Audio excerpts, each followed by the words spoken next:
Number 8 lesson है परिवहन एवं संचार। परिवहन और संचार, पहले तो आपको पता होना चाहिए परिवहन और संचार प्राथमिक है, द्वितीयक है, तृतीयक है, चतुर्थक है। तो ये तृतीयक है। परिवहन एवं संचार, परिवहन भी कई प्रकार के और संचार भी कई प्रकार के। नंबर 1, निम्नलिखित कथनों पर विचार कीजिए। प्रथम सार्वजनिक रेलवे 1850 में शुरू किया गया था। अब ये फैक्ट आ गया, 1850 में शुरू किया गया था। नंबर 2 है प्रथम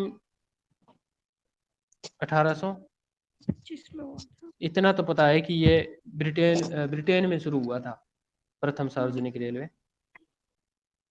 25 तो आएगा प्रथम, सर। हाँ 1825 है क्या? हाँ 1825 में हाँ। शुरू हुआ था। नंबर 2, प्रथम सार्वजनिक रेल मार्ग, सार्वजनिक रेल मार्ग जिस पर सभी चल सकते हैं, प्रथम सार्वजनिक रेल मार्ग उत्तरी इंग्लैंड के स्टोकटन, हाँ ये बिल्कुल सही है, ऐसा ही सब था। स्टोकटन और डर्लिंगस्टन, मैंने ही पढ़ा था इसको, दोनों स्थानों के मध्य प्रारंभ हुआ था, बिल्कुल सही है। उसी की बात कर रहा है जो 1825 वाला था। नंबर 3 है विभिन्न स्थानों को, जो विभिन्न स्थान होते हैं उनको परस्पर मार्गों की श्रेणियों द्वारा जोड़ने की जिस प्रारूप का निर्माण होता है वह परिवहन जाल कहलाता है। ये बिल्कुल सही है। परिवहन जाल की परिभाषा भी मैंने अंडरलाइन करवाई थी आपको, बिल्कुल सही है। बी नंबर का ऑप्शन, 1 2 3 सही है। ठीक है, देख लेते हैं इसमें। संभवतः प्रथम सार्वजनिक रेलवे 1825 में उत्तरी इंग्लैंड, यानी इंग्लैंड का भी उत्तरी जो क्षेत्र है, जो उसमें स्टोकटन और डार्लिंगटन स्थानों पर प्रारंभ हुआ था। उसके बाद में ही रेल मार्ग है वो 19 शताब्दी में लोकप्रिय तीव्रतम प्रकार बन गया। ठीक है, नंबर 2 क्वेश्चन है परिवहन के संदर्भ में, परिवहन के संदर्भ में बताना है। कथनों पर विचार कीजिए। परिवहन समाज की आधारभूत आवश्यकताएं की संतुष्टि के लिए रचा गया एक संगठित विनिर्माण उद्योग है। विनिर्माण थोड़ी ना ये, तृतीयक में आता है तो विनिर्माण तो ये तो द्वितीय हो गया। हाँ वो तो द्वितीयक हो गया मैम, विनिर्माण तो उद्योगों से संबंधित आ जाएगा, गलत हो जाएगा ये। नंबर 2 कथन है यह द्वितीयक क्षेत्र का क्रियाकलाप है, बिल्कुल गलत है, यही गलत हो गया ये। नंबर 3 है सड़क एवं रेल मार्ग के साथ साथ पाइपलाइनें भी परिवहन का मार्ग है, बिल्कुल सही है ये बात। सड़कें भी होती है, रेल मार्ग भी होता है, वायु मार्ग भी होता है, जल मार्ग भी होता है, इसके साथ साथ पाइपलाइन परिवहन भी वर्तमान में देखा जा रहा है। पहले ज्यादातर सड़क मार्ग हुआ करते थे प्राचीन काल में, प्राचीन काल के बाद में फिर आया अपने उसके बाद का जो क्रम है वो रेल मार्ग का आया। रेल मार्ग नहीं, सड़क मार्ग के बाद में आया जल मार्ग, जल मार्ग के बाद में आया रेल मार्ग, रेल मार्ग के बाद में आया वायु मार्ग, वायु मार्ग के बाद में आ रहा है ये पाइपलाइन परिवहन। सूचनाओं का आदान प्रदान भी जैसे टेक्नोलॉजी के रूप में हो रहा है तो भी वो एक प्रकार का प्रवाह ही तो है ना, सूचनाओं का प्रवाह है, उसका भी तो परिवहन हो सकता है या नहीं, देखते हैं। नंबर 3 है सार्वजनिक सड़क घनत्व निम्नलिखित में से किस महाद्वीप में पाया जाता है? सार्वजनिक का, सार्वजनिक है वो सबसे सर्वाधिक ज्यादा है सर। सर्वाधिक है उत्तरी अमेरिका का। महाद्वीप की बात हो रही है ये, नहीं कि देश की बात हो रही है। किस महाद्वीप में पाया जाता है? तो उत्तरी अमेरिका महाद्वीप में पाया जाता है। देश की बात करें तो वो देश कौन सा होगा इसमें सर, जहाँ हीरे की कटाई होती है ना, उसका नाम ले रहे थे ना। वो सर आप उसकी बात नहीं, आप वो ट्रेन की बात कर रहे हो आप सर। हाँ अगर रेल बेल्जियम। हाँ घनत्व की हाँ बात हाँ करोगे ना, वो, तब यूरोप की सही बात सही, करोगे, उसमें भी बेल्जियम की बात करोगे आप। बेल्जियम, हाँ, सही सही है सर। ये हम सड़क मैं घनत्व की बात करें, एक रेल को हम्म छोड़ के बाकी सब में अमेरिका अनुसार आएगा। चाहे घनत्व की बात करें, हम्म। चाहे विस्तार की बात करें, वो सारी चीजें, वो चीजें। विश्व की कुल मोटर वाहन चलाने योग्य सड़कों की लंबाई है 150 लाख किलोमीटर, जिसका 33% भाग मात्र अमेरिका में पाया जाता है। 33%। सर्वाधिक सड़क घनत्व, सबसे अधिक वाहनों की संख्या उत्तरी अमेरिका में पाई जाती है। उसके बाद में चैनल टनल, आपको याद आ गया होगा चैनल टनल जो समुद्र के अंदर था। निम्न में से किन दो यूरोप। आर्थिक रूप से समृद्ध शहरों को जोड़ता है? बहुत अच्छा क्वेश्चन है ये। London Berlin, Paris. Berlin Paris, और पेरिस और लंदन, और बार्सिलोना और बर्लिन। तो ये है पेरिस और लंदन, फ्रांस की राजधानी है पेरिस और लंदन है ब्रिटेन की। तो इस कारण से दोनों को जोड़ता है ये। इसमें बता थोड़ा सा रखा इसका है कि हम्म समुद्र के अंदर 38 किलोमीटर लंबा है, वैसे कुल 50 किलोमीटर लंबा है इसकी। हम्म टोटल जो महाद्वीप और महासागर दोनों ही जुड़े हुए हैं। हम्म। और ये जो गुजरती है ना, ये चैनल है डोवर संधि से इंग्लिश चैनल के नीचे से होकर गुजरता है। वो ये इंग्लिश चैनल डोवर जल संधि जहाँ पर वो दिन में 4 बार ज्वार आते हैं क्या, वो हाँ, 2 क्षेत्र है बार ये। ऊपर से 2 बार नीचे से, हाँ हाँ 2 बार उत्तरी सागर से, और 2 हाँ बार इंग्लिश चैनल से। इंग्लिश चैनल साउथ से। साउथहैम्पटन। साउथहैम्पटन। हाँ साउथहैम्पटन। नंबर 5 है अलास्का। राजमार्ग किन के बीच से होकर गुजरता है? एडमंटन और एंकारेज। ये तो ये पहले ही पता था। हाँ यही है, उत्तर से दक्षिण की ओर है लगभग ये। एडमंटन और अंकारेज का नाम है। अंकारेज अलास्का का है। अलास्का का है, और एडमंटन है कनाडा का है, होना चाहिए कनाडा का ही हाँ होना चाहिए। हाँ कनाडा का कनाडा। है, ठीक है। उसके बाद में ट्रांस कनाडियन, तो वो भी बताया था आपको भी, इसके नाम से ही पता चल जाता है कि कनाडा में ही है। ट्रांस कनेडियन महामार्ग किन के बीच से होकर गुजरता है? वैंकूवर से सेंट जॉन्स, चेंगडुंग, ये लासा, डार्विन और मेलबर्न से उपयुक्त सभी। तो वैंकूवर से सेंट जॉन। तो वैंकूवर किस तट पर है, पूर्वी या पश्चिमी? पश्चिमी तट कनाडा पर। पश्चिमी तट पर है। और प्रशांत महासागर का पूर्वी तट है। सेंट जॉन्स नगर है पूर्वी तट पर, और यहाँ से ब्रिटेन को जोड़ता है, यूरोप को जोड़ता है अ, मध्य अटलांटिक महामार्ग। ये वाली कौन सी जगह पे सर, ये जो जो सेंट जॉन्स बता रहे हैं हम, ये जो प्रायद्वीप है, इसका नाम क्या है? Sir new फाउंडलैंड। न्यू नहीं, फाउंडलैंड के पश्चिम में। अच्छा वो जो एक, हाँ चलो ठीक है ये तो। और वो वाला जो अपने एक हेलिफैक्स, वो वो भी इसी पे ही है, न्यू फाउंडलैंड के। नहीं, वो अलग है। इसके जस्ट ऊपर की एक साइड तो है नोवा अलग। स्कॉटिया है, एक न्यू फाउंडलैंड है। क्या नाम बताया अब दूसरा सर? एक तो नोवा स्कॉटिया, एक new no. Foundland. Okay. Newfoundland तो ऊपर वाला है, जो बिल्कुल है हम्म। चारों तरफ से जल से घिरा हुआ है, थोड़ा हाँ, सा मैं सेंट स्थल जॉन्स की मार्ग से बात कर जुड़ा रहा हुआ था, सेंट जॉन्स ही है। पूछ रहा था, वो उसमें आएगा न्यू फाउंडलैंड में। जबकि हम्म, हेलिफैक्स है ना, वो नोवा स्कॉटिया में आएगा। ठीक है। विश्व का सबसे ऊंचा ज्वार आता है ना, क्या नाम है उसका? फंडी की खाड़ी। फंडी की खाड़ी, इसी के ऊपर का स्थित फंडी की खाड़ी के जस्ट ऊपर का स्थल बता रहे हो आप? फंडी की खाड़ी यही तो है ना? फंडी खाड़ी जस्ट नीचे इसके, किसकी बात कर रहा हूँ मैं? हाँ ये जॉन्स वाले की बात कर रहे हैं ना हम, हाँ, मतलब इसके उसी नीचे। हेलिफैक्स की, सॉरी हेलिफैक्स वाले के नीचे जस्ट। हम्म। हाँ हेलिफैक्स जो, एलिफेक्स। हाँ हाँ।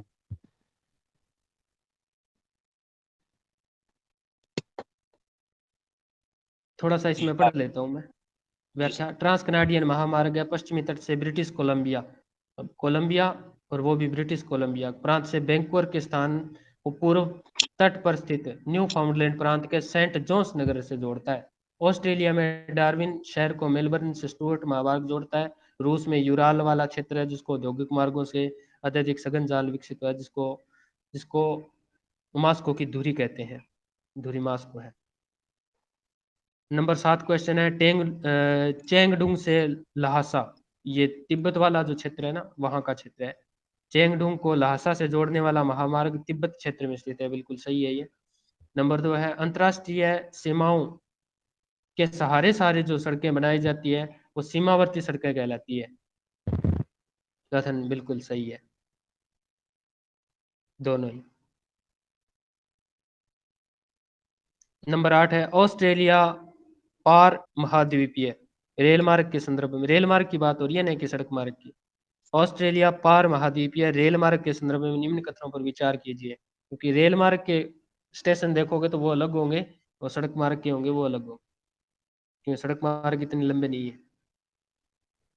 यह रेल लाइन महाद्वीप के दक्षिण भाग के आर पार पश्चिम से पूर्व की ओर जाती है, यानी कि महाद्वीप के तो दक्षिण में है, और चलती कहाँ है, पूर्व से पश्चिम की ओर आर पार जाती है, तो बिल्कुल कथन सही है।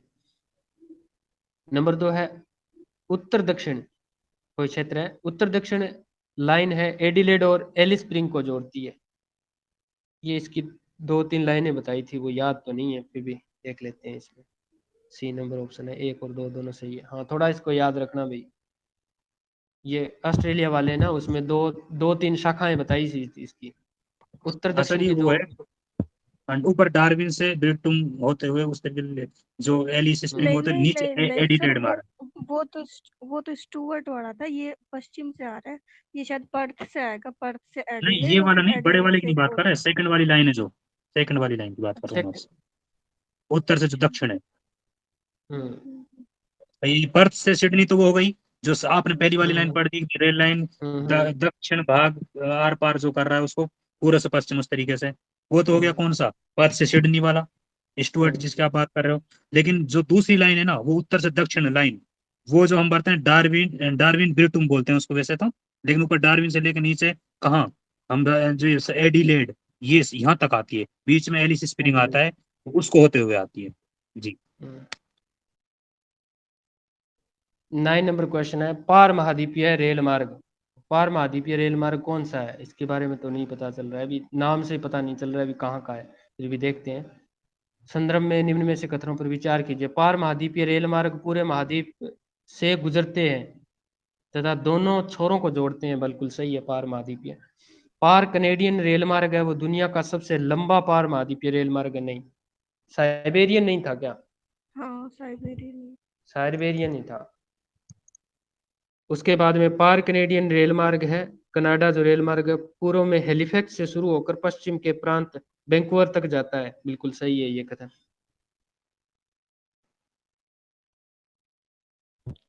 और एक और आपसे पूछनी थी बात है, वह कौन सा रेल मार्ग है जिसे कनाडा की एक लाइफ बार लाइन कहा जाता है?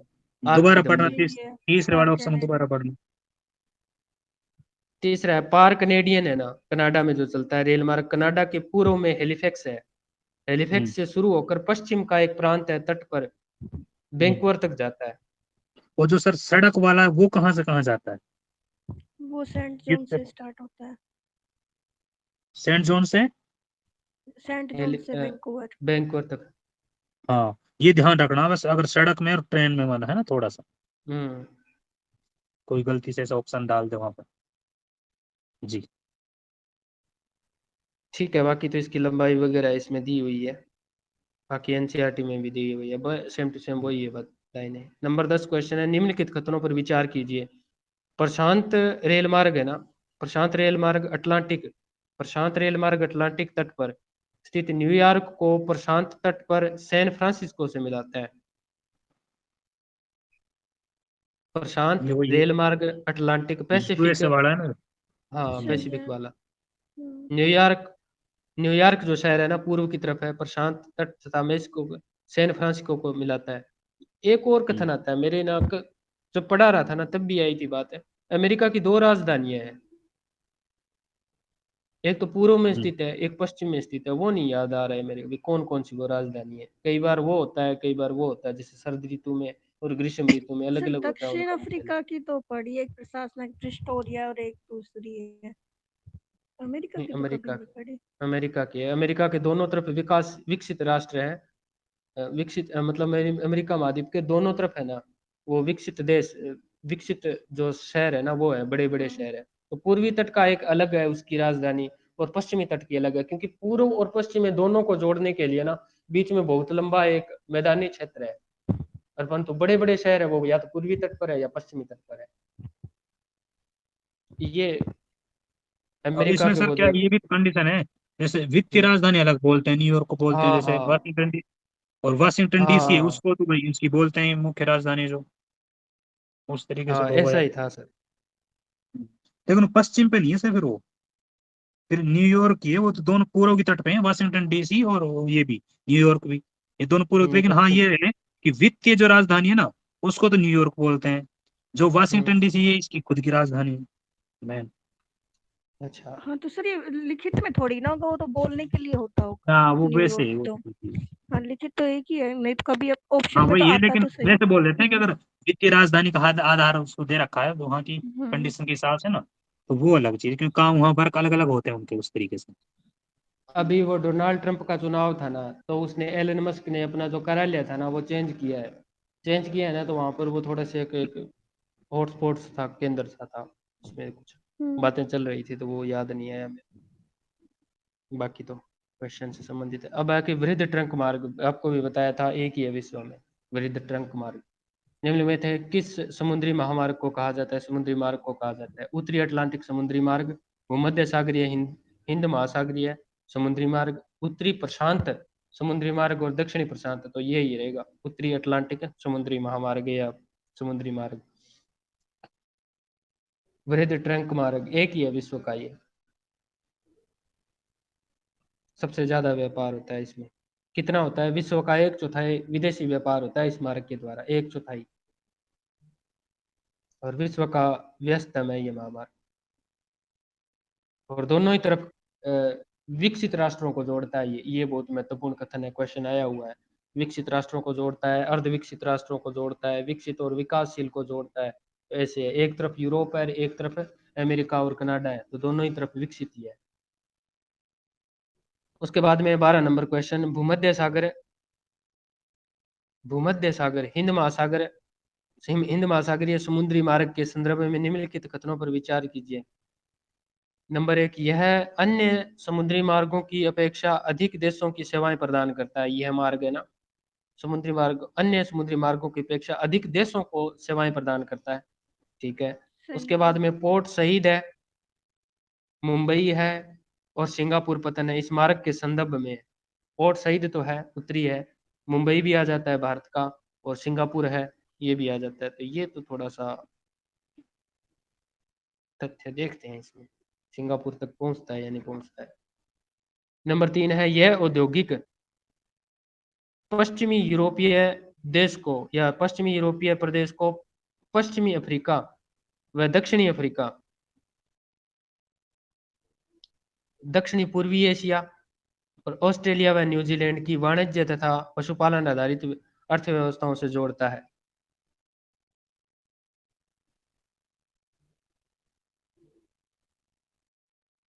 सही है सर। ये ये जोड़ता सारे है क्या? कंट्री इस अब साइड ही, हाँ भूमध्य रेखा से इस साइड ही है ये सारा कुछ। दक्षिणी अफ्रीका को जोड़ता है, तो नीचे केप ऑफ गुड होप की तरफ निकल गए, तो ये तो मार्ग आया ही नहीं फिर बीच में, लाल सागर सर से वो होते हुए। आप सीधा क्यों जा रहे हो? वो शॉर्ट पड़ेगा ना इनको भी, मतलब सीधे भी जा सकते हैं दक्षिण अफ्रीका में। हाँ, ये तो बात सही है। इसमें बात तो भूमध्य सागर और हिंद महासागरीय की है। तो भूमध्य सागर से होते हुए, लाल सागर से होते हुए आप बाहर अदन की खाड़ी से निकलते हुए फिर उसके बाद में अरब सागर में प्रवेश करते हैं और भारत की स्थिति पर आते हैं। तो अगर ऐसा निकलोगे तो फिर इसके अलावा जो अफ्रीका का दक्षिणी पॉइंट है, इसके अलावा दक्षिणी पूर्वी एशिया, वहां तक तो जोड़ देगा इसको, न्यूजीलैंड को भी जोड़ता है, ठीक है। पश्चिमी अफ्रीका, ठीक है, हाँ ठीक है, ठीक है,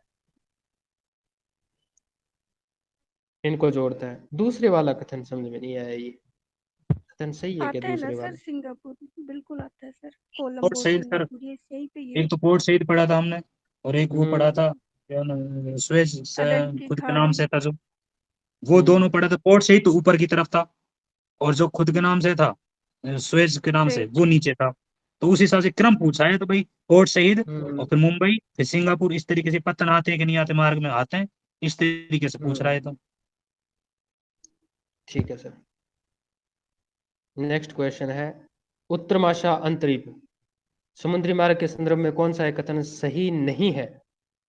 यह उत्तरी अमेरिका के पश्चिमी तट पर, उत्तरी अमेरिका के पश्चिमी तट पर स्थित पतनों को एशिया के पतनों से जोड़ता है। नंबर 2 है, यह पश्चिमी यूरोपीय जो पश्चिमी यूरोपीय और पश्चिमी अफ्रीकी देशों को ब्राजील और अर्जेंटीना और उरुग्वे को जोड़ता है। यह तो कथन सही है। यह है पश्चिमी यूरोपीय, यूरोप का पश्चिम, और पश्चिमी अफ्रीका, अफ्रीका का पश्चिमी गिनी तट है, को देशों को ब्राजील, अर्जेंटीना और उरुग्वे से जोड़ता है। इस मार्ग पर यातायात उत्तरी अटलांटिक सही है सर महामार्ग ये की तो। तुलना में बहुत कम। हाँ, ये भी सही है। कथन सही ए है। गलत है इसमें। अच्छा, क्या पूछा है, गलत पूछा है क्या? हाँ, पहला वाला हाँ, गलत है। कथन गलत है, क्योंकि इसमें उत्तरी अमेरिका की बात हो रही है, और ये जो पश्चिम उत्तरमाशा तट, द्वीप है ये है कहाँ पे? सर ये अफ्रीका का क्या बोलते हैं, लास्ट वाला पॉइंट हो गया ना। नीचे वाला। हाँ। नहीं, पर मेरी बात समझो आप। ये कह रहा जो उत्तरमांश अंतरीप होता है, मतलब जो किसी भी महाद्वीप का जो दक्षिणी हिस्सा होता है ना, चाहे वो अफ्रीका भी हो सकता है, दक्षिण अमेरिका भी हो सकता है। अब हम्म इसमें आप क्वेश्चन पढ़ोगे ना, तो एक बात देखोगे आप थोड़ा सा, इसमें क्या कह रहा है, सेकंड ऑप्शन को पढ़ो आप। ये कह रहा है कि ये पश्चिमी यूरोप और पश्चिमी अफ्रीका के देशों को, ब्राजील, अर्जेंटीना, उरुग्वे को भी क्या जोड़ता है ये वाला। फिर उसके बाद में कह रहा है कि इस मार्ग पर यातायात उत्तरी अटलांटिक मार्ग की तुलना में क्या है, कम है भाई। जो अपने यानी दक्षिण में अपन देखो, दोनों अंतरिक्ष तो कोई से भी हो सकता है, ऐसा नहीं कि अफ्रीका का ही है। जब हम उस टाइम पढ़ रहे थे जब, तब ये अंतरिक्ष तो इसमें है, पर इसमें उत्तम आशा, केप ऑफ गुड ऑफ तो अफ्रीका के नीचे ही है ना। हाँ उत्तम आशा इसका यही तो है संधि विच्छेद, मतलब हाँ, good cape of hope, good hope. उत्तम आशा। फिर तो अफ्रीका में ही हुआ, अफ्रीका के नीचे की तरफ। वो जब इसकी अंतरिक्ष ठीक खोज है, हुई फिर थी ना, लास्ट वाला हो गया। मेरी हाँ बात। जब इसकी खोज हुई ना, तो यहाँ से जाने के लिए कतराते थे लोग, तो इसको क्या कि आशाओं का द्वीप कहा था, गुड होप कहा था। तो यहाँ पर क्या है, लोगों में उत्सुकता बढ़ी और इस तरफ, इस रास्ते से होकर गुजरने लगे। पहली बार जो गुजरा था ना, वो यहाँ से होकर, वो इनकी यहाँ पर जो पछुआ हवाएं थी ना, उनकी चपेट में आ गया था। तो फिर वो मरते मरते बचा था, याद नहीं आ रहा है नाम उसका। पर सर ये तो इसमें शायद ये अफ्रीका ही होना इसमें चाहिए। ये हाँ, इसमें गलत इस वजह से कि उत्तर अमेरिका का पश्चिमी तट, यानी कि तो प्रशांत हम्म, महासागर वाला हो गया। प्रशांत तो फिर महासागर हो गया, वो हाँ। एशिया, वो प्रशांत से तो सीधे ही चले जाओगे ना तुम एशिया में। हम्म, तुम्हें अफ्रीका के नीचे आने की क्या जरूरत है? ये तो कोई रूट ही नहीं बना। हम्म, एशिया से डायरेक्ट जुड़ा हुआ है पश्चिमी तट तो। नहीं पहले, हाँ वो तो हम्म। गलत है पासवर्ड। हाँ, और फिर बाकी इसके सही अलावा है। लास्ट वाला तो बिल्कुल ही सही हो जाता है कि इस मार्ग पर यातायात है ना, उत्तरी अटलांटिक जो महामार्ग है ना, उसकी तुलना उससे, में उसकी तुलना में कम है। बस बिल्कुल सही है। अफ्रीका और दक्षिण अमेरिका के बीच में जो व्यापार है ना, वो कम है, क्योंकि दोनों तरफ ही है ना, वो विकासशील और अर्ध विकसित देश है, विकसित नहीं है। नंबर 14 क्वेश्चन है, निम्नलिखित कथनों पर विचार कीजिए। उत्तरी प्रशांत, प्रशांत महासागर का उत्तरी, जापान का उत्तर पूर्वी। उत्तरी प्रशांत समुद्री मार्ग उत्तरी अमेरिका के पश्चिमी तट पर स्थित पत्तनों को एशिया के पत्तनों से जोड़ता है, बिल्कुल सही बात है ये। दक्षिणी प्रशांत समुद्री मार्ग, प्रशांत का भी दक्षिणी है, दक्षिणी अमेरिका ऑस्ट्रेलिया वाला क्षेत्र है। दक्षिणी प्रशांत समुद्री मार्ग का प्रयोग हांगकांग, फिलीपींस और इंडोनेशिया पहुंचने के लिए किया जाता है। होनोलुलु जो पतन था, प्रशांत महासागर के बिल्कुल बीचों बीच में था। होनोलुलु पतन उत्तरी प्रशांत समुद्री मार्ग पर स्थित है। उत्तरी में था क्या ये, दक्षिणी में था ये? हाँ सर, ये दक्षिण में है, हवाई दक्षिणी में द्वीप। था, हाँ। हाँ हवाई द्वीप से, हाँ, आगे दक्षिणी में था ये। तो ये थोड़ा सा ध्यान रखना कि होनोलुलु पतन है वो उत्तरी प्रशांत समुद्री मार्ग पर नहीं है, दक्षिणी पर था। जापान के जस्ट सामने है, अगर मैप में देखते हैं आप, जापान में बिल्कुल, जापान के बिल्कुल सामने है वैंकूवर वगैरह, जो अमेरिका तो के फिर देश हैं। वहां से तो आ जाता है जापान उत्तरी प्रशांत। परंतु इसके अलावा जो दक्षिण में है ना, इंडोनेशिया, हांगकांग, फिलीपींस, इंडोनेशिया है, वो दक्षिणी अमेरिका के सामने आते हैं, बिल्कुल ऑस्ट्रेलिया वाला है जो क्षेत्र है वो पूरा का पूरा। परंतु जो दक्षिणी वाला है ना, यहाँ से सिंगापुर से होकर गुजरते हैं सारे के सारे, वो जाते हैं होनोलुलु, वहां पर विश्राम करते हैं। तो विश्राम आप पतन है वो एक होनोलुलु की प्रकार लोकेशन कहाँ बता रहे हो सर? का। मैं दक्षिणी प्रशांत की बता रहा हूँ। दक्षिणी प्रशांत किस हिसाब से बता रहे हैं? तो दक्षिणी प्रशांत से तो वो सीधा अटैच होता है ना उससे, अटैच सिंगापुर नहीं, वाले मैं से सीधा। लोकेशन पूछ रहा हूँ। मार्ग अलग नहीं है, तो दक्षिण अमेरिका का मार्ग अलग है। वो तो होनोलुलु की लोकेशन थी जो, वो आप पहली बात ये है कि किसका द्वीप है ये।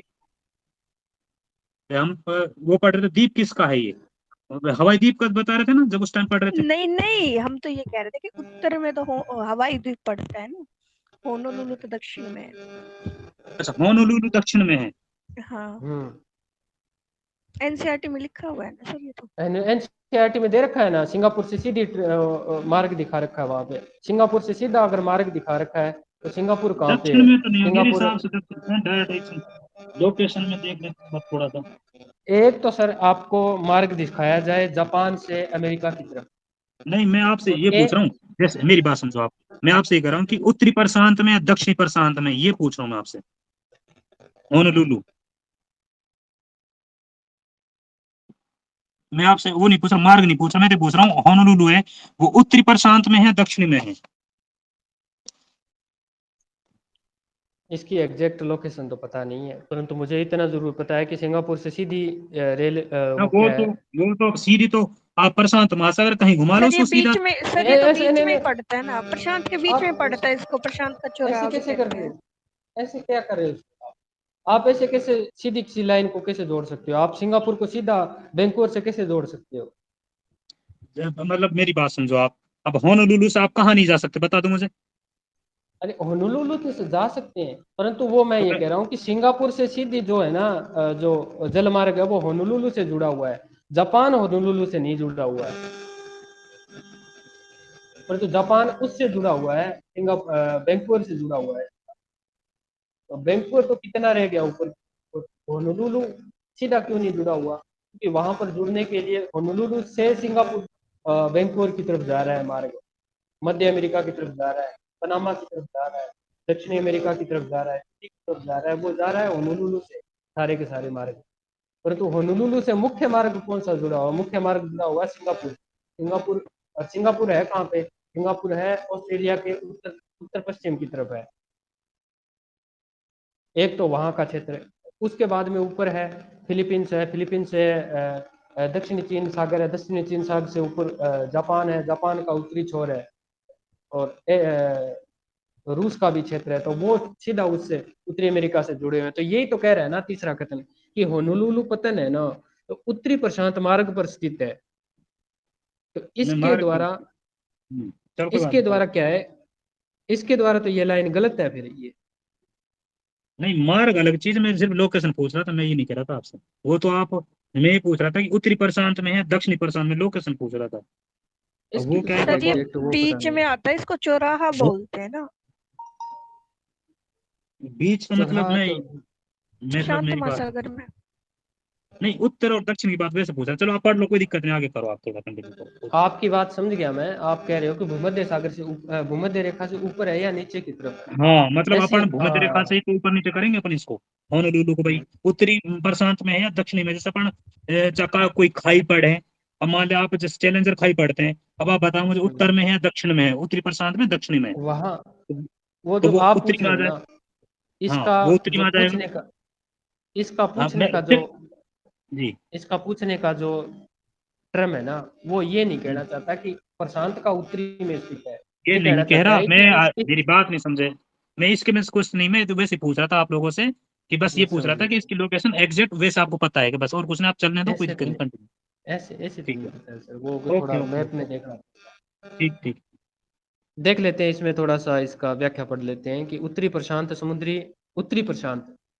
समुद्री मार्ग में उत्तरी अमेरिका पश्चिमी तट पर स्थित पत्तनों को एशिया के पत्तनों से जोड़ता है। बिल्कुल सही है। Vancouver, Seattle, Portland, San Francisco, ये जो अमेरिका के पश्चिम तट पर स्थित है, वो इनको जो जोड़ता है। याकोहामा, कॉम्बे, शंघाई कांग, मनीला और सिंगापुर एशिया की ओर से होकर गुजरता है। उसके बाद में क्या कहता है कि होनोलुलु पतन दक्षिणी प्रशांत समुद्री मार्ग पर स्थित है, अतः यह कथन 3 सही नहीं है। नंबर नेक्स्ट है इसमें, दक्षिणी प्रशांत समुद्री मार्ग पश्चिमी यूरोप, यानी कि यूरोप का पश्चिमी, दक्षिणी प्रशांत महासागर है वो पश्चिमी यूरोप और उत्तरी अमेरिका को ऑस्ट्रेलिया, न्यूजीलैंड और पनामा नहर से होते हुए प्रशांत महासागर से परिकीर्णित द्वीपों से मिलाता है। ठीक है, नेक्स्ट है 15 नंबर क्वेश्चन, स्वेज नहर। ये स्वेज नहर है, जैसे नाम कटा हुआ तो इसी प्रकार से ये है, दो महाद्वीपों के बीच में है और लाल सागर और भूमध्य सागर से जोड़ता है। यह नहर भूमध्य सागर को लाल सागर से जोड़ती है, पहला ही कथन बिल्कुल सही है। यह नहर यूरोप को हिंद महासागर में प्रवेश प्रदान करता है, बिल्कुल सही है। यह नहर यूरोप को हिंद महासागर में प्रवेश का मार्ग प्रदान करता है, ठीक है। उसमें इसमें पोर्ट सईद और स्वेज शहरों को ताजे जल की आपूर्ति की जाती है। इसमें पोर्ट सईद और स्वेज शहरों को, नहीं, ये गलत है कथन, ये गलत कथन होना चाहिए, गलत। नहीं सर, ये क्योंकि वाला तो मैं पोर्ट, पढ़ तो रहता एनसीईआरटी में, इसीलिए ताजा जल की आवश्यकता होती है, ऐसे ही इनके लिए। अरे खुद जो नहर है ना, स्वेज नहर, वो मीठे पानी की थोड़ी ना है। नहीं वो ये कह रहा है, ये जो दो बंदरगाह हैं और एक ये जो शहरों की बात कर रहा है, ये कह रहा है कि इसमें पोर्ट सईद और स्वेज शहरों को ताजे पानी की आपूर्ति की जाती है। जब एनसीईआरटी में लिख रही थी लाइन, जब कह रहे थे कि यहाँ पर पानी की जो ताजा पानी की वो आपूर्ति की जाती तो है उस तरीके से। तो वहां पर तो ये नहीं था क्या कि भी जो नील नदी से एक शाखा निकलती है, वो इसको ताजे पानी की, पीने के पानी की व्यवस्था करती है? हाँ ये भी तो था एक। हाँ, तो ये वाली लाइन भी सही है, गलत नहीं है ये वाली, जो जिसे इसमें जो वगैरह ना पोर्ट सईद इसकी डी ताजे पानी की आपूर्ति की जाती है इनके लिए इसलिए। हाँ, कथन तो तीनों ही सही है। ठीक है। सुएज नहर का निर्माण 1969 में गांधी जी के जन्म वाला मिस्र में उत्तर में स्थित पोर्ट सईद एवं दक्षिण में स्थित सुएज पतन भूमध्य सागर एवं लाल सागर को जोड़ता है, बताया था। 1956 में इसका राष्ट्रीयकरण हुआ था। 1957 में इसको पूरे विश्व के लिए खोल दिया गया था। 160 किलोमीटर लंबी है तथा 11 से 15 मीटर गहरी है। ये 11 से 15 मीटर। और यहाँ जल ब्लॉक पाए नहीं जाते हैं। ठीक है। उनके बाद और निचली निचली लाइन है वो आ गई ना, निचले निचले कॉलम पढ़ के देखना। नील नदी से नौगम्य ताजे पानी की नहर भी स्वेज नहर के लिए इस्लामिया से मिलती है, जिसमें पोर्ट सईद और स्वेज नहरों को ताजे जल की आपूर्ति की जाती है। किससे? नील नदी से नौगम्य ताजे पानी की नहर भी स्वेज नहर से ही इस्लामिया से मिलती है। शब्दों का कम ही प्रयोग किया है यहाँ। सर कई बार बताते हैं कि नंबर 16 क्वेश्चन है, पनामा शहर, पनामा नहर और पनामा शहर, पनामा देश। पनामा शहर नहर के संदर्भ में निम्नलिखित कथनों पर विचार कीजिए। यह नहर अटलांटिक महासागर को हिंद महासागर से जोड़ती है। नहीं, अटलांटिक महासागर को प्रशांत महासागर से जोड़ती है। इसका निर्माण संयुक्त राज्य अमेरिका के द्वारा किया गया। बिल्कुल कथन सही है। 2 नंबर 2 ए नंबर 1 नंबर है वो कथन सही नहीं है। ठीक है। व्याख्या थोड़ी सी पढ़ लेता हूँ क्योंकि इसमें एक नई बात आई है। इसका निर्माण संयुक्त राज्य के द्वारा किया गया। इसका निर्माण है पनामा जल संधि के आर पार में कॉलोनी के बीच संयुक्त राज्य अमेरिका द्वारा किया गया। इस नहर की लंबाई 72 किलोमीटर, 12 किलोमीटर से भी इसकी अत्यधिक गहरी कटान से युक्त है। ये यानी कि 12 किलोमीटर है ना, लंबाई तो इसकी 72 किलोमीटर है, परंतु 12 किलोमीटर इसमें चट्टानों को काटा गया है, तो कटान है। तो चट्टानें होगी तो ऊंची होगी तो वहां जल को पहुंचाने के लिए ब्लॉक्स बनाए गए हैं। ठीक है। 12 किलोमीटर के गहरी कटान से युक्त है। इस नहर का के द्वारा समुद्री मार्ग से न्यूयॉर्क एवं सैन फ्रांसिस्को के मध्य 13,000 किलोमीटर की दूरी है वो कम हो गई। इस नहर में आर्थिक महत्व स्वेज नहर की अपेक्षा कम है। इस नहर का आर्थिक महत्व है ना वो स्वेज नहर की अपेक्षा कम है, क्योंकि वो तो पूरे विश्व को जोड़ता है स्वेज नहर वाला। ये तो एक चुनिंदा देशों के लिए ही है, ज्यादातर अमेरिका का प्रयोग करता है, ये मध्य अमेरिका भी है, अपेक्षा कम है, फिर भी दक्षिण अमेरिका की अर्थव्यवस्था की प्रमुख भूमिका निभाता है। नंबर 17 क्वेश्चन है, आंतरिक जल मार्ग आ गया होगा आपको यार। आंतरिक जलमार्ग के संदर्भ में कथनों पर विचार कीजिए। आंतरिक जलमार्गों का विकास नहरों की नौगम्यता, चौड़ाई, गहराई, जल का प्रवाह और जल की जो निरंतरता तथा उनका उपयोग में लाई जाने वाली परिवहन की प्रौद्योगिकी पर निर्भर करता है। बिल्कुल कथन सही है। कि नौगम्यता भी होनी चाहिए, उनकी चौड़ाई भी होनी चाहिए, नहरों की गहराई भी होनी चाहिए, जल का प्रवाह भी निरंतर होना चाहिए और निरंतरता का उपयोग और निरंतर प्रयोग में भी लाई जानी चाहिए। ये नहीं है कि जाने वाली परिवहन प्रौद्योगिकी पर निर्भर करती है। बिल्कुल कथन सत्य है। नंबर 2 है, अत्यधिक भारी वस्तुएं, वो सर ने बताया था कोयला सीमेंट या लोहा बताया था। ठीक है, देखते हैं। अत्यधिक भारी वस्तुओं कोयला या सीमेंट का आंतरिक जलमार्गों द्वारा आयात नहीं किया जाता है यार। ऑप्शन देख लेता हूँ। 1 नंबर है, केवल कथन 1 सही है। भारी वस्तुओं से संबंधित तारीफ सर ने बताया था ना, लोहा है, लोहे का ज्यादा उपयोग बताया था। लोहा है, कोयला है इनका, और यहाँ पर तो किया जाता है, जलमार्गों द्वारा नहीं किया जाता। ये तो कह रहा है नहीं किया जाता है।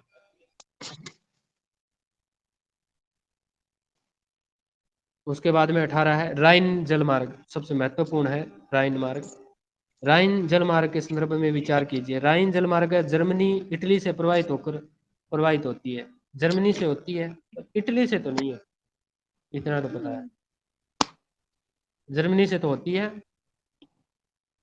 उसके बाद में राइन जो जलमार्ग है ना वो नीदरलैंड में अपने मुहाने से लेकर स्विट्जरलैंड के बेसल नगर तक नौकागम्य है। ठीक है, 700 किलोमीटर का सही बताया है। था ये कथन सही है। नीदरलैंड का कौन सा था वो? रोटरडम। हाँ, रोटरडम था। उसके बाद में डसेलडार्फ, ये वही है जो आरिफ सर ने अंडरलाइन करवाया था। डसेलडार्फ और पतन ऐसा है वो एक राइन। और एक सेम नाम है सही सर, डुसेलबर्ग है या कुछ ऐसा है। अच्छा। जर्मनी का है ना, मिलता जुलता ही नाम है उसका। ये तो याद हो गया सर ने, जैसे डुइस अंडरलाइन करवाया था। हम्म, डसेल्डॉर्फ पतन राइन मार्ग पर स्थित है, तो कथन 2 व 3 सही है। 700 किलोमीटर नौकागम्य है, बिल्कुल सही है। और यह नदी है कोयला से संबंधित बेसिन के डसेल्डॉर्फ पतन है इसमें मुख्यतः। आप बताइए। 19 नंबर क्वेश्चन है, विभिन्न जल मार्ग। कितने विभिन्न जल मार्ग? जो विभिन्न जल मार्ग है, जो भी है, के संदर्भ में निम्नलिखित कथनों पर विचार कीजिए। जितने भी जल मार्ग है उनके बारे में एक सर्वमान्य कथन दे रखे होंगे। नंबर 1 है डेन्यूब जल मार्ग, पश्चिमी यूरोपीय भाग को जल मार्ग सेवाएं प्रदान करता है। उसके बाद में है गलत है, वोल्ग, हाँ, पूर्वी यूरोप डेन्यूब है, में। पूर्वी यूरोप का है। हम्म, वोल्गा और मास्को नहर जो है, वोल्गा जलमार्ग को काला सागर में जोड़ती है। वोल्गा मास्को जो नहर है, जो वोल्गा जलमार्ग को काला सागर से जोड़ती है।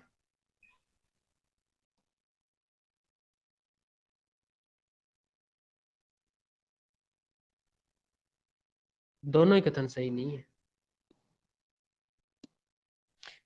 काला सागर से थोड़ी ना काला सागर जोड़ेगी, वोल्गा को पूर्व में है मास्को ना, से जोड़ेगी। हाँ, वो तो डोन नहर है, काला डोन सागर नहर से है। जोड़। काला सागर के पूर्व में कौन सा है? कैस्पियन सागर है। हम्म, वोल्गा तो कैस्पियन में गिरती है। ठीक है, वोल्गा मास्को नहर है, वोल्गा जलमार्ग मॉस्को से होकर गुजरता है, डोन नहर है।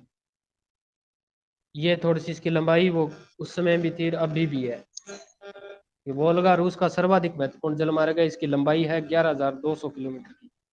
नौकागम्य सुविधाएं प्रदान करता है। ध्यान रखना ये थोड़ी सी लंबाई। सिर्फ वोल्गा काला में गिरती है या कैस्पियन में गिरती है? कैस्पियन में गिरती है। काला कैस्पियन सागर से तो कैस्पियन पे इसको जोड़ा गया है ना, कैस्पियन डोन नहर जोड़ से गए, काला सागर से। डोन। नीपर निस्टर डेन्यूब ये तो तीनों गिरती काले हाँ सागर में। हाँ। बाकी वोल्गा है, यूराल नदी वगैरह वो वहीं गिरती हैं कैस्पियन में। हम्म, तभी तो उत्तरी उत्तरी कैस्पियन सागर में लवणता कम है, दक्षिणी हम्म, कैस्पियन सागर की तुलना में। हम्म, हम्म, परंतु काला सागर के पूर्व में ज्यादा लवणता है, हाँ पश्चिम में कम है। क्योंकि हाँ। पश्चिम में वो यूरोप वाली नदियां आकर जाती है बड़ा बड़ा, तो पूरा पूरा काला सागर है ना, वो पश्चिम वाला नवीन जल के कारण, और पूर्वी है वो ज्यादा खारा है। नंबर 20 क्वेश्चन है, डुलुथ और बुफेलो पटन सेंट लॉरेंस नदी के जलमार्ग पर स्थित है। ठीक है, डुलुथ और बुफेलो पतन। ये तो उसमें ना, अब सेंट लॉरेंस मांझील नदी है ना, मांझील। महान झीलों से हाँ निकलती है ना जो, हाँ, डुलुथ हाँ। वगैरह। दोनों को आपको ये पता होना चाहिए कौन सी झील के किनारे हैं ये दोनों। डुलुथ तो इस पहली वाली की है, सुपीरियर के, और बफेलो है हम्म, दूसरे नंबर, नहीं तीसरे नंबर की। मिशिगन, नहीं, मिशिगन। लास्ट ईरी मिशिगन वाली की। है मिशिगन ना, के जो नहीं है। सेकंड लास्ट हाँ ईरी। हाँ। ईरी नहीं नहीं सर, बफेलो तो मिशिगन के नहीं है क्या? मिशिगन के किनारे। हाँ, गैरी मिलवाकी मिशिगन। और बफेलो मिशिगन के किनारे।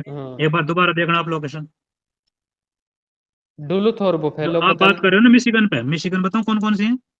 एक शिकागो है, एक गेरी है, और एक मिलवाकी है। तीन शहर है मुख्य रूप से जो आप बात कर रहे अच्छा हैं। और अच्छा। हाँ, और आप ये वाला सही बता रहे हो, लेकिन बफेलो है जो ये वाला, ये हाँ, ईरी पर। Okay sir. अच्छा, जी। ठीक है। उसके बाद में दूसरा, मिसिसिपी जलमार्ग संयुक्त राज्य अमेरिका के आंतरिक भाग को दक्षिण में मेक्सिको की खाड़ी के साथ जोड़ता है। बिल्कुल सही कथन है ये, दोनों कथन सही है। यही तो आता है ना वो टोर्नेडो, मिसिसिपी नदी घाटी में ही आता है, स्थल भाग में पनपता है। हम्म, उसके बाद में 21 नंबर क्वेश्चन है, वायु मार्ग का सबसे अधिक प्रयोग करने वाला निम्नलिखित में से कौन सा एक देश है? यूएस से है सबसे ज्यादा। ये रूर वाला जो क्वेश्चन आता है ना, जर्मनी, रूर जर्मनी है, तो वायु मार्गों का जो सबसे ज्यादा प्रयोग है वो यूएस से करता है। वैसा ही क्वेश्चन है। विश्व का संपूर्ण जो वायु मार्ग है ना, टोटल 100% है, उसका अकेला 60% भाग है ना, अकेला यूएस से प्रयोग करता है। हाँ और सर, बिग इसके इंच से, तीन हाँ डाटा है हाँ, इसके। अगर सड़क की बात करें तो 33%, रेल मार्ग की हम्म, बात करें तो 40%, और वायु मार्ग 60%। हम्म। बिग इंच पाइपलाइन क्या प्रवाहित करती है? दूध, गैस, जल, पेट्रोल। पेट्रोल। ठीक है, पेट्रोल। एलपीजी भी आए तो भी थोड़ा ध्यान रखना, एलपीजी नहीं है, लिक्विड पेट्रोलियम गैस। अब 23 नंबर क्वेश्चन है, निम्न कथनों पर विचार कीजिए। वर्तमान की बात हो रही है, वर्तमान में पाइपलाइनों के द्वारा गैस की आपूर्ति हो रही है के अलावा पेट्रोलियम को भी प्रोवाइड किया जा रहा है, किंतु दूध जैसे अन्य को अभी को पाइपलाइनों के माध्यम से प्रोवाइड करने में सफलता तो नहीं मिली है। गलत है। मिली है ना, मिली हुई है। कहाँ डेनमार्क, मिली हुई है? न्यूजीलैंड। डेनमार्क, न्यूजीलैंड वगैरह में। ठीक है। उसके बाद में 2 नंबर है यूरोप, रूस और पश्चिमी एशिया। यूरोप, रूस और पश्चिमी एशिया और भारत में पाइपलाइनों का प्रयोग तेल के कुओं को तेल परीक्षणशालाओं और पतनों से जोड़ने के लिए किया जाता है। ये तो कथन सही है, क्योंकि सही है ज्यादातर सर। है यूरोप, भारत, इसके अलावा एशिया है ना, जितना भी पाइपलाइन का प्रयोग करता है ना, कच्चे तेल को, क्रूड ऑयल को वो डालता है सबसे ज्यादा परीक्षणशालाओं में, परीक्षणशालाओं तक भेजने के लिए ज्यादा प्रयोग करता है। ठीक है। उसके बाद में 24 नंबर क्वेश्चन है, निम्न कथनों पर विचार कीजिए। भारत ने अपना पहला उपग्रह आर्यभट्ट 1975, अब देखो यहाँ पे सही किया हुआ है। हाँ, किताब में अरे 79 था। हाँ 79 था, बात की थी हमने। आर्यभट्ट 1975 में प्रक्षेपित किया। साइबर स्पेस एक प्रकार से भेजे जाने वाले, प्राप्त करने वाले के शारीरिक संचलन के बिना कंप्यूटर पर सूचनाओं के प्रेषण से प्राप्ति की विद्युतीय अंकीय दुनिया है। बिल्कुल सही है ये। शारीरिक संचलन के बिना, अब आप कहोगे कि सर उंगलियां तो चलती ही है ना कीबोर्ड पर, नहीं, वो शारीरिक संचलन नहीं होता। एक जैसे मजदूर काम करता है, हथौड़े से, गेंती से, कुल्हाड़ी से काम करता है, कितना धूप में खपता है, सारा दिन वो भाग दौड़ करता है, एक तो वो होता है शारीरिक संचलन। ऐसा संचलन जिसमें शरीर के सारे अंग काम करते हैं। इसमें क्या करता है, कंप्यूटर में क्या होता है, व्यक्ति का दिमाग और हाथों से ही काम होता है, ज्यादातर माउस को प्रयोग में करते हुए करता है। तो इस कारण कहता है साइबर स्पेस एक प्रकार से भेजने वाले और प्राप्त करने वाले के शारीरिक संचलन के बिना कंप्यूटर की सूचनाओं के प्रेषण और प्राप्ति में विद्युतीय अंकीय की दुनिया है ये। बिल्कुल कथन सही है, दोनों कथन। आर्यभट्ट के बारे में थोड़ा ध्यान रखना, ये कई क्वेश्चन पूछे जा सकते हैं। 19 अप्रैल 1975 में प्रक्षेपित किया था। भारत का जो भास्कर है प्रथम, एवं रोहिणी का प्रक्षेपण हुआ 1989 में और 80 में किया गया था। अतः कथन एक सही है। एनसीईआरटी में आर्यभट्ट उपकरण का थोड़ा तारीख दे दी है, इसमें गलत है जो।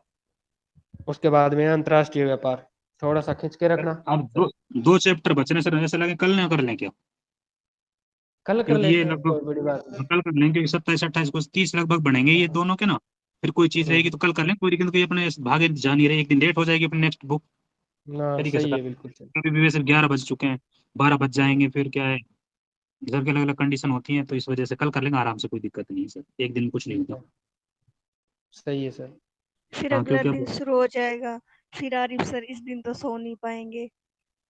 कैसे? नहीं ऐसा नहीं है, नहीं ऐसा नहीं मैम, ये मैं तो 12 बजे के बाद अगला दिन शुरू हो जाएगा ना, तो एक दिन की नींद आ, हो जाएगी सर। नहीं ऐसा नहीं है, बाकी ये है कि क्या है, आराम से कर लेंगे एक दिन में, कोई दिक्कत नहीं है, क्योंकि एग्जाम भी नहीं है पास में, तो थोड़ा सा इस तरीके से लगभग काम हो चुका है अपना, क्योंकि अभी लास्ट में ये तो बचे दो पढ़ने बच रहे हैं अपने, एक वाला लास्ट वाला रहेगी है।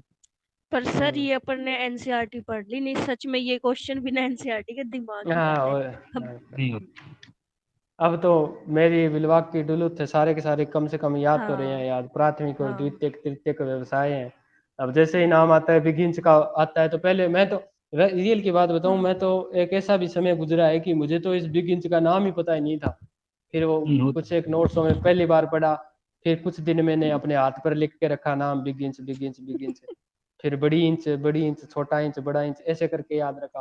फिर 2 3 बार याद किया, फिर दोबारा से, फिर अब क्या है, ये बस नॉर्मल हो गई बातें। बिगिन से छोड़ो इसको, क्या क्वेश्चन है बिगिन से, सबको पता है।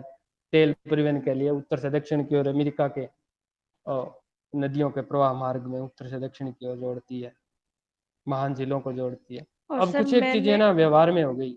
मैंने तो सुना ही आपके मुंह से था पहली बार बिगिन। ये टॉपिक सही मैंने है। कभी पढ़े ही नहीं, मैंने तो नोट्स भी नहीं बनाए इनके, बस प्रिंट निकलवा लिए थे, मैंने ना कभी सही पढ़े। है। आपके मुंह से सुना था तो ये बिगिन तभी याद हो गया था, आपने कई बार रिपीट कराया था इसको। आर्थिक भूगोल की तो बस तुम पूछो मत, इतनी प्रकार से हम्म, अच्छी तरह से तैयार किया था आर्थिक भूगोल तो। अब कोई टेंशन नहीं है फिलहाल। अब तो कुछ एक जो सन है ना, उसमें ज्यादा दिक्कत आ जाती है, जैसे बहुत सारे हैं, कुछ एक बातें मैं भूल जाता हूँ जिनको, क्योंकि आंकड़े भी तो बहुत हो गए ना, याद करते करते आंकड़े बहुत ज्यादा हो गए। अब पीछे वाले को कहीं किसी दूसरे में छोड़ देखते हैं, जैसे समुद्र विज्ञान का कोई टॉपिक देखते हैं तो वर्तमान में कुछ याद नहीं आ रहा है कि समुद्र विज्ञान में क्या था, कितना प्रतिशत था ऑक्सीजन का, कितना प्रतिशत था मेंटल सियाल सीमा निफे की चौड़ाई, फिर उसके बाद में वो मोह संबंध था। अगर थोड़ा रिकॉल हो जाए ना, तभी तो कह रहे थे ना कि अचानक ऐसा टॉपिक पर बात हो जाए जो एकदम बातों को रिकॉल कर दे। तो ऐसा है क्या है कि एकदम एनसीईआरटी के जज्बात बारे में, बदल जाए। हाँ मतलब आपको उसकी संभावना ही ना हो कि वो टॉपिक का सर पूछ लिया गया, जैसे कि मैम ने एक अलग ही टॉपिक पूछ लिया जिसको किसी को संभावना नहीं थी, और 10 क्वेश्चन दबा दब फटाफट पूछ लिए और उसका बता दिया। तो एकदम से जो चीज दिमाग में आती है ना, तो दिमाग सबसे ज्यादा कैच करता है और वहां पर बेइज्जती से महसूस होती है, तो दिमाग उसको याद करने में, और चलो एक ही सर, टॉपिक पर सारे मानव चर्चा भूगोल कर का ही रहे। बताओ आप एक क्वेश्चन। ये किसकी स्टेटमेंट है कि मानव भूगोल में मानव और उसके कार्यों का अध्ययन किया जाता है, मतलब समावेश किया जाता मानव भूगोल की परिभाषा है, ऐसा कुछ है, बेरोज करके ऐसा कुछ है उसका नाम, एक बार थोड़ा माइंड से निकल रहा है। उसने कार्यों पर ही अधिक बल दिया है वैसे तो। है? डिकेन और पिट्स। हाँ, डिक एंड पिट्स, सही है। कहाँ से आ गई ये परिभाषा? ये मानव भूगोल नहीं, में पर ये तो आई हुई है, कई बार एग्जाम में आई हुई है। ऐसा, डिक एंड पिट्स, सही है। सही है। मैं तो कहूँ भैया एनसीईआरटी में जितना मटेरियल है ना वही आ जाए, फालतू का कोई नहीं है। मानव भूगोल रियल की बात है मैम, जो सही मानव बात है भूगोल सर। हम पढ़ते हैं ना, जो हाँ। मानव भूगोल हम पढ़ते हैं ना, वो एक सीमित क्षेत्र है, परंतु इसके अलावा मानव भूगोल पर पूरे के पूरे ग्रंथ रचे जा सकते हैं, पूरी की पूरी रामायण महाभारत ये लिखी सच जा बात सकती है है। सर, अगर दायरे से बाहर निकले ना तो कोई ओड नहीं है इनका। सही है कि हम एनसीईआरटी या इसके आसपास चिपके रहे, तो मैंने इससे फिर पहले तो आप नोट्स लिखे जाओ, आप क्विज में भी जाओ, वहां से भी दुनिया भर का करते हम्म, रहो, ऐड करते रहो ऐड, कोई ओड थोड़ी ना इन चीजों का। सब मैंने कुछ मानव। इस ग्रुप में पहले वाले ग्रुप में नगरीय भूगोल करवाया था, और नगरीय भूगोल के कुछ चुनिंदा टॉप चैप्टर हैं, और नगरीय भूगोल के प्राचीन नवीनतम और शहर है। मैंने ना नगरीय भूगोल की इग्नू की किताब डाउनलोड कर ली, पूछो मत मैम, उसकी फर्स्ट ईयर सेकंड ईयर और फाइनल नगरीय भूगोल की 3 किताबें थी, और दो दो किताबें अलग अलग, 6 किताबें थी, और 6 किताबों में जितना मैटर पढ़ रहे हैं ना वो का वही मैटर था 6 की 6 किताबों में, परंतु एक टॉपिक के बारे में पूरी पूरी 5 लेसन थे उसके। मैं तो तंग हो गया, फाइनल मैंने उसको डिलीट ही करना पड़ा, मैं क्यों अब नहीं पढ़ेंगे, जितना मैटर सर ने करवा रखा है ना, आंख मीच के सुई पढ़ लो, 4 बार पढ़ लो, 5 बार पढ़ लो, इससे बाहर जाना ही नहीं है किसी हालत में। क्योंकि कई बार कहते हैं कि जिसका ना सिलेबस पूरा हो जाता है ना, वो फैक्ट तलाशता है, नए नए आंकड़े तलाशता है, वो फिर बाहर तैरने की कोशिश करता है, वो गहराई में जाने की कोशिश करता है, और वहीं से उसकी गलतियां शुरू हो जाती है।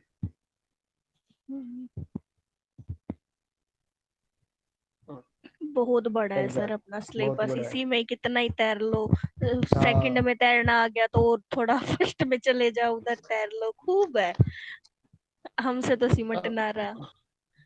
अब तो जियोमॉर्फोलॉजी पढ़ते हैं हम, भौतिक भूगोल वाली, कितनी डीप पढ़ते हैं, परंतु